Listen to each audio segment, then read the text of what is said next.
मैं इस उत्तर में पहला भाग पर प्रस्तुत करूंगा, जिसमें प्रस्तावना और उनकी कथा के प्रारंभिक प्रसंग, शिवजी का स्वरूप, पार्वती जी का जन्म और तपस्या का प्रारंभ विस्तार से मिलेगा। आगामी भागों को हम जारी रख सकते हैं। शिव और पार्वती की महागाथा, शिव शक्ति का सनातन रहस्य। भारतीय अध्यात्म में भगवान शंकर और जगत जननी पार्वती की कथा को केवल एक पुराणिक प्रेम कथा मानना भूल होगी। यह कथा वास्तव में ब्रह्मांड की ऊर्जा और चेतना के मिलन की गाथा है। शिव निराकार, निर्विकारी, ज्योतिर्मय और सनातन है। देवी पार्वती शक्ति का साकार रूप है, जिनके बिना शिव भी शव प्रतीत होते हैं। यह कथा हमें यह संदेश देती है कि जब तक शक्ति और शिव का संगम न हो, तब तक निधर सृष्टि की रचना संभव है, न उसका संचालन। ओंबर अध्याय 1। शिव का स्वरूप। भगवान शिव को महादेव, नीलकंठर, असंख्य नामों वाले कहा गया है। वे कैलाश पर्वत पर वास करते हैं। उनके पास भौतिक ऐश्वर्य नहीं, वे व्याघ्र चर्म धारण करते हैं। गले में नाग है, जटाओं में पवित्र गंगा विराजमान है। वे ध्यानमग्न, समाधिस्थ और योगियों के योगेश्वर हैं। शिव का यह स्वरूप दिखाता है कि वे सांसारिक बंधनों से परे हैं और मुक्ति के प्रतीक हैं। वनदेव अध्याय 2। दक्ष प्रजापति की कन्या सती पार्वती जी का पूर्व अवतार देवी सतीवन माने जाते हैं। सती राजा दक्ष प्रजापति की पुत्री थीं। उन्होंने विपरीत परिस्थितियों में सामूहिक विरोध के बावजूद महादेव को पति रूप में अपनाया, किंतु दक्ष द्वारा महादेव का अपमान करने पर सती ने यज्ञ स्थल पर देह त्याग दी। इस प्रसंग से पता चलता है कि जब शक्ति अलग हो जाती है तो शिव विरक्त और समाधिस्थ हो जाते हैं। नानान अध्याय 3। पार्वती का जन्म। देवी सती ने पुनर्जन्म लेकर हिमालय राज के घर पार्वतीयम के रूप में जन्म लिया। पर्वतराज हिमवान और माता मेनका के तप से यह दिव्य पुत्री प्राप्त हुई। बाल्यकाल से ही पार्वती का मन वैराग्यपूर्ण और साधना में लगने वाला था। नाव अध्याय 4। नारद जी की भविष्यवाणी। एक दिन नारद ऋषि हिमालय राज के घर आए। उन्होंने कन्या पार्वती की हथेली देखकर कहा, यह कन्या भवानी है और जिस विवाह का योग है वह स्वयं महेश्वर से है। यही सुनकर माता पिता और पार्वती जी का जीवन मार्ग तय हो गया। नरहर अध्याय 5। शिव तक पहुंचने की तपस्या। पार्वती जी ने मात्र बचपन से ही शिव को पति रूप में स्वीकार कर लिया। उन्होंने कठोर तप किया, वन में रहकर कई वर्षों तक उपवास किए। घोर व्रतोपवास से स्वयं को जल और पत्तों पर टिकाए रखा। नहतर अध्याय 6। देवताओं की चिंता और कामदेव प्रसंग। देवताओं को तारकासुर का वध करवाने के लिए शिव पार्वती के संयोग की आवश्यकता थी। उन्होंने कामदेव को भेजा कि वह शिवजी का ध्यान भंग करे, परंतु परिणाम स्वरूप महादेव की तीसरी आंख खुल गई और कामदेव भस्म हो गए। यह कथा दिखाती है कि शिवजी का मन तपस्या और समाधि में अटल है। शिव पार्वती महागाठा। पार्वती जी की तपस्या और शिवजी की परीक्षा। वर्तासु अध्याय 7। वनगमन और तपस्या का प्रारंभ। देवी पार्वती जब युवा हुई तब भी उनका मन केवल शिव में ही रमा रहा। हिमालय राज यह देखकर चिंतित रहते, कौन वर मेरी बेटी के योग्य होगा।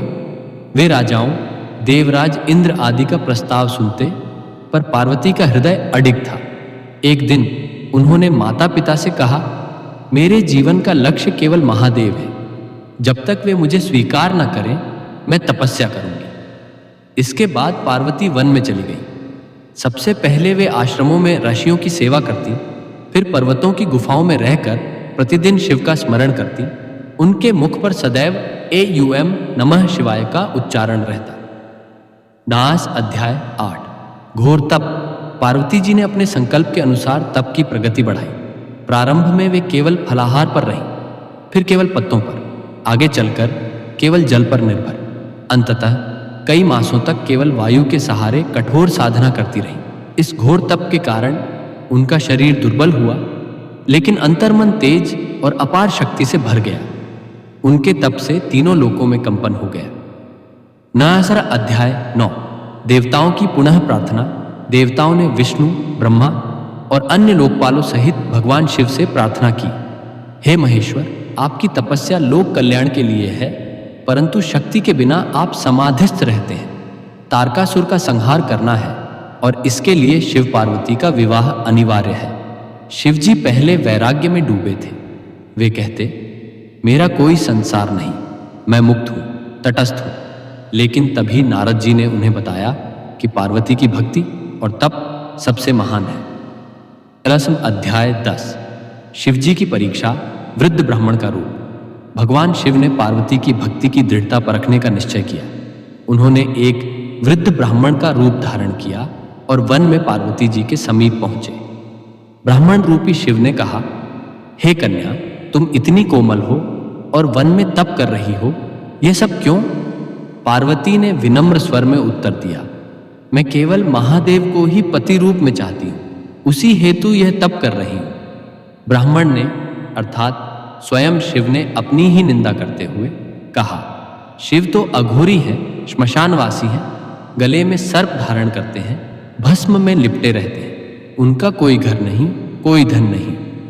ऐसे तपस्वी को पति बनाने का विचार कैसा है?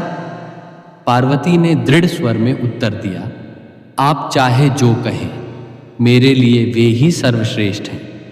भले ही वे श्मशानवासी हैं, पर वे ही जगत के स्वामी हैं, उनके अतिरिक्त मुझे कोई और नहीं चाहिए। उपकाकरत अध्याय 11। शिव का प्रकट होना जब पार्वती ने डगमगाए बिना यह दृढ़ निश्चय प्रकट किया, तब उसी क्षण वृद्ध ब्राह्मण का रूप लुप्त हो गया। आकाश में नाद गूंजा, देवताओं की वीणा और शंख ध्वनि सुनाई दी और भगवान शिव दिव्य स्वरूप में प्रकट हुए। उन्होंने मुस्कुराते हुए पार्वती से कहा, देवी, तुम्हारी असीम भक्ति और तपस्या से मैं प्रसन्न हूं। तुम्हारा निश्चय अटल है और तुम्हें मैं अपनी अर्धांगिनी रूप में स्वीकार करता हूं। पार्वती के नयन आनंदाश्रुओं से भर उठे। वे प्रणाम कर शिव के चरणों में लीन हो गई। अध्याय 12। विवाह की तैयारी। जब यह समाचार तीनों लोकों में पहुंचा तो हर्ष की लहर दौड़ गई। देवता प्रसन्न हुए क्योंकि तारकासुर के अंत का मार्ग प्रशस्त हो चुका था। कैलाश और हिमालय में उत्सव का वातावरण बना। नारद जी ने स्वयं महादेव और हिमवान के दरबार में विवाह की शुभ घोषणा की। अब हम इस महागाथा को आगे बढ़ाते हुए जहां शिव और पार्वती जी के विवाह का अद्भुत प्रसंग है। शिव पार्वती विवाह का अद्भुत प्रसंग। 10वां अध्याय 13। विवाह का निर्णय। जब भगवान शिव पार्वती के तप और भक्ति से प्रसन्न होकर उन्हें अर्धांगिनी स्वीकार करते हैं, तब हिमालय राज एवं महारानी मेनका को यह समाचार मिला। हिमालय राज हर्ष से अभिभूत हो गए।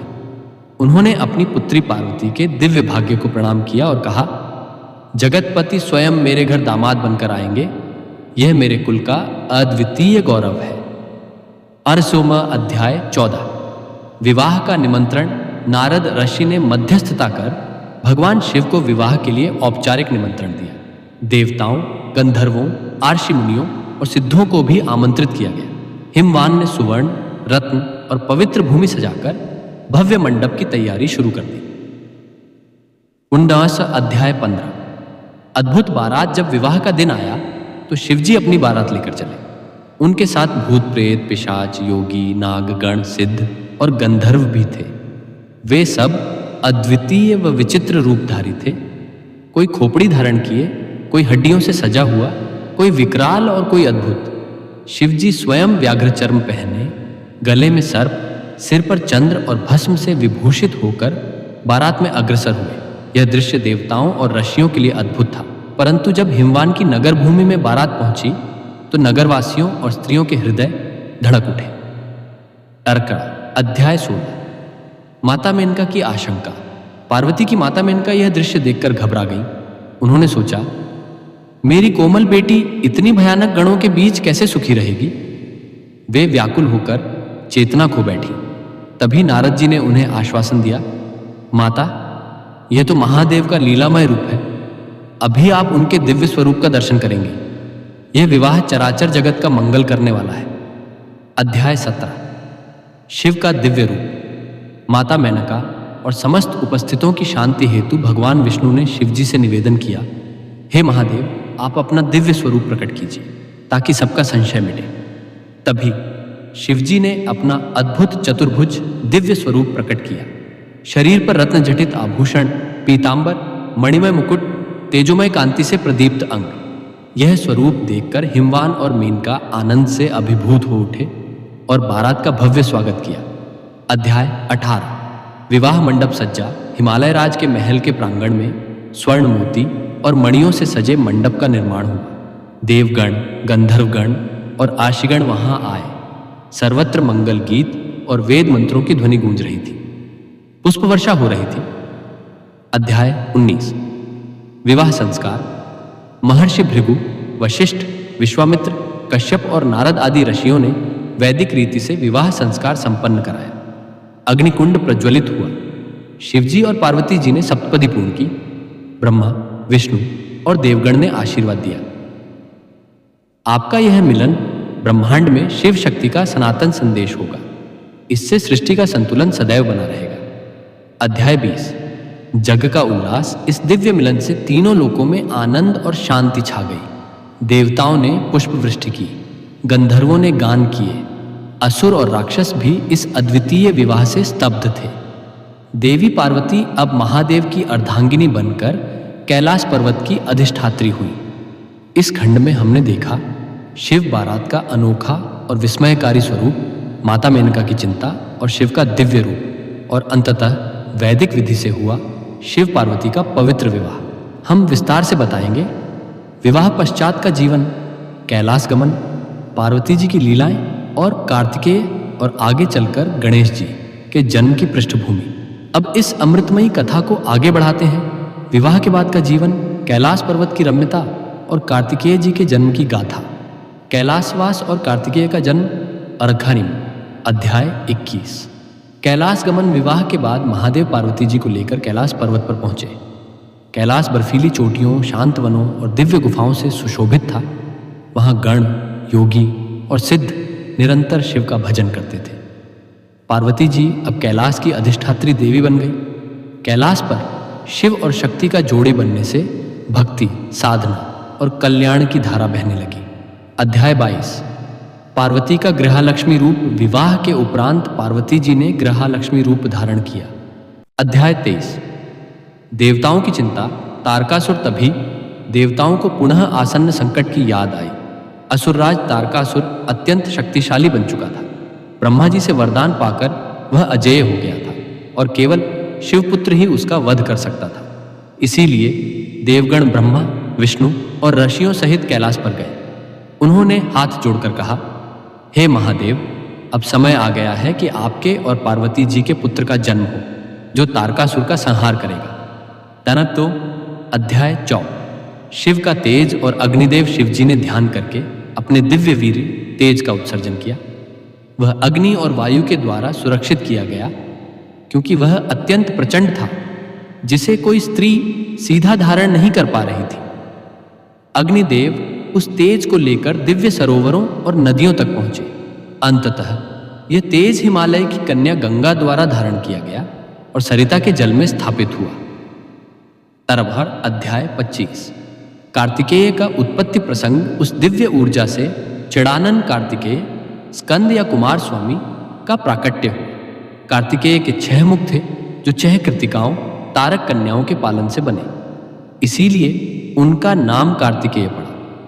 वे सोने के समान चमकीले, हाथों में दिव्य शक्ति लिए हुए अद्भुत तेजस्वी रूप में प्रकट हुए। उनका जन्म होते ही देवताओं ने वंदन किया। हे देव सेनापति, आप ही तारकासुर वध हेतु अवतरित हुए हैं। दरिनास। अध्याय 26। कार्तिकेय का युद्ध वीर स्वरूप। बाल्यावस्था से ही कार्तिकेय का स्वभाव युद्धप्रिय और क्षत्रिय धर्मानुसार पराक्रमी था। देवताओं ने उन्हें सेनापति की उपाधि दी। उन्होंने दिव्य शक्तियां और शस्त्र धारण किए। उनके वाहन मयूर का प्रकट होना भी इसी समय हुआ।